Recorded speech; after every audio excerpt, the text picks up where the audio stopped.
Salut tout le monde, Mathieu Audet, je suis ingénieur spécialisé en calcul de vitrage. Cette semaine, on continue sur ce qu'on avait commencé la semaine dernière. On va parler des vitrages laminés et des intercalaires. On va regarder ça ensemble. Juste un petit rappel de ce qu'on avait parlé la semaine dernière. En fait, on avait parlé des deux familles d'intercalaires, les intercalaires souples et les intercalaires rigides. On avait le PVB, entre autres, dans les intercalaires souples, donc le PVB traditionnel. Dans les intercalaires rigides, on avait le PVB structural et l'ionomère ou le Sentry Glass que tout le monde connaît.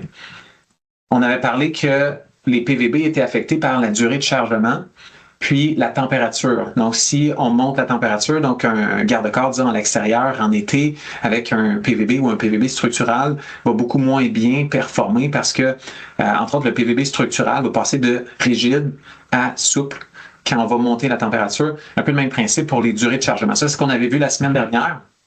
Ce qui fait qu'entre autres, les PVB vont être, disons, plus appropriés dans les conditions intérieures où est-ce que les températures sont plus basses. Pour ce qui est de l'ionomère ou le Sentry Glass, lui va être approprié dans toutes les situations. On peut l'utiliser autant à l'intérieur qu'à l'extérieur. Ses propriétés vont rester bonnes. En fait, il va rester rigide dans les deux conditions. Ça, c'est ce qu'on avait vu la semaine dernière. Ce qu'on n'avait pas vu, par contre, c'est l'interaction entre le scellant et le PVB, que ce soit le PVB traditionnel ou structural.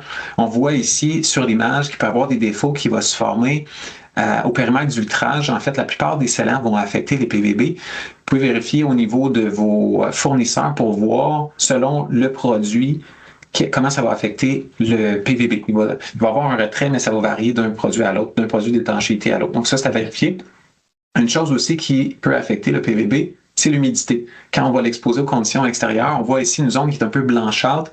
C'est quelque chose qui peut arriver quand on expose les PVB à l'extérieur.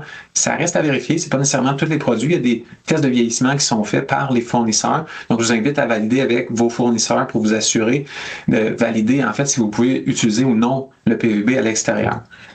Donc, trois choses qui affectent les PVB. La durée de chargement, la température, l'intempérie. Le Sentry Glass va aussi être affecté par la durée de chargement et la température, mais beaucoup moins que les PVB. Maintenant, ce qu'on veut parler principalement, c'est la rétention après bris, qui est en fait l'inverse de ce qu'on voit sur l'image ici. Ici, on a un verre qui vient se décrocher. C'est une combinaison de deux choses, en fait. C'est le mode d'accrochage. On a une fixation qui est ponctuelle. Puis, on a un verre trempé qui est combiné potentiellement avec un intercalaire qui est souple. Donc, ça fait une mauvaise combinaison pour la rétention après bris. On ne veut pas ça. À savoir s'il faut absolument utiliser un intercalaire rigide pour la rétention après bris, en fait, la réponse est non. Il y a d'autres combinaisons qui sont possibles, pas des tonnes, mais je vous en montre une. Ici, on pourrait utiliser un verre renforcé à la chaleur avec PVB, verre renforcé à la chaleur que certains appellent semi-trempé. En fait, il subit un traitement thermique un peu moins sévère que le verre trempé. On peut le combiner avec le PVB et avoir quand même une bonne résistance après bris parce que le verre renforcé à la chaleur, quand il va se tremper, il va faire des fragments qui sont beaucoup plus grands que le verre trempé. Donc ça, c'est le verre renforcé à la chaleur, c'est l'image de gauche. Le verre trempé, c'est l'image de droite. En ayant des fragments plus grands, ça va avoir une résistance qui va être beaucoup mieux en conditions post-bris, un peu comme les pare-brises. Les pare-brises, c'est sûr que c'est du verre qui est absolument pas trempé, c'est du verre qui est recuit, mais le principe est un peu le même. On garde une bonne rigidité même quand on est brisé.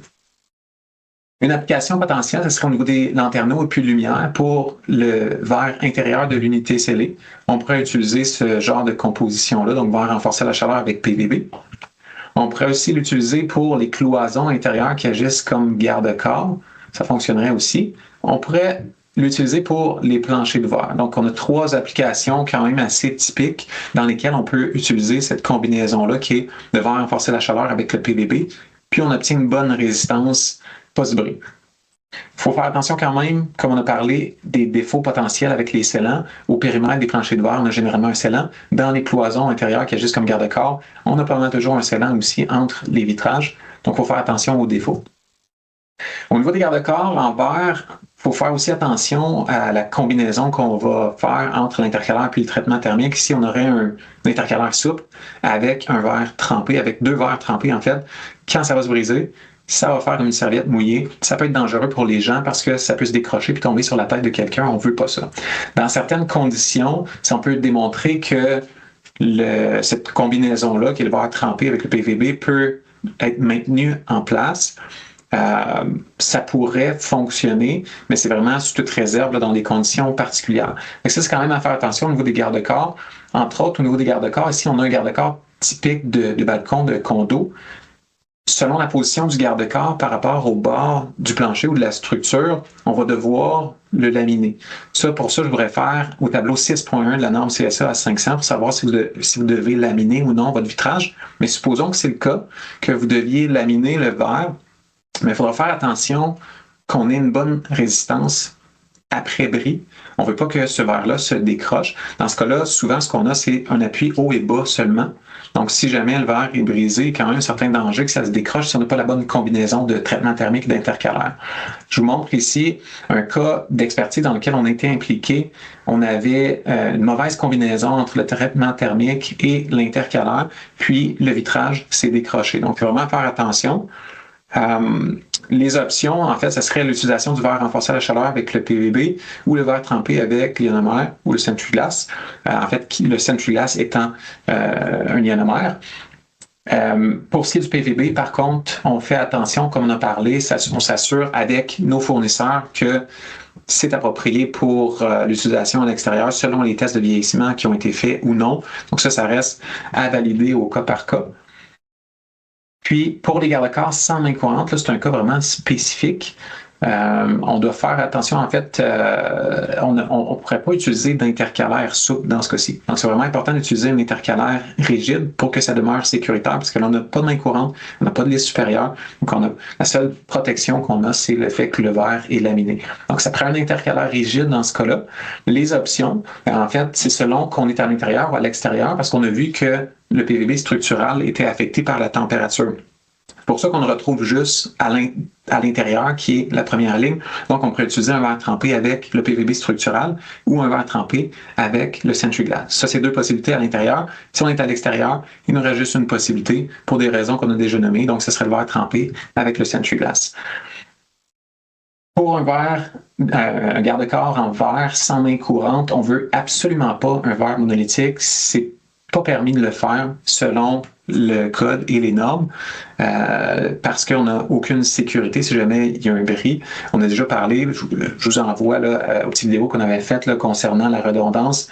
Donc, c'est à proscrire autant dans les petits bâtiments partie neuve que les bâtiments de type plus commercial qui sont couverts par la partie 3.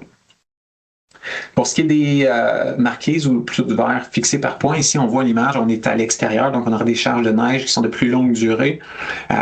Donc on a une exposition potentielle au soleil l'été, la neige l'hiver, on est à l'extérieur, donc l'humidité.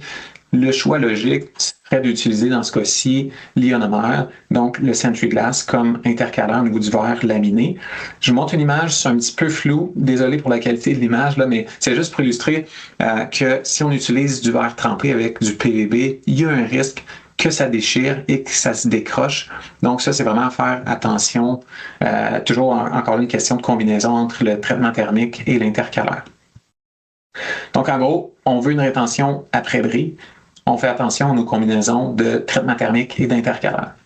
J'espère que ça vous a été utile. On se revoit bientôt.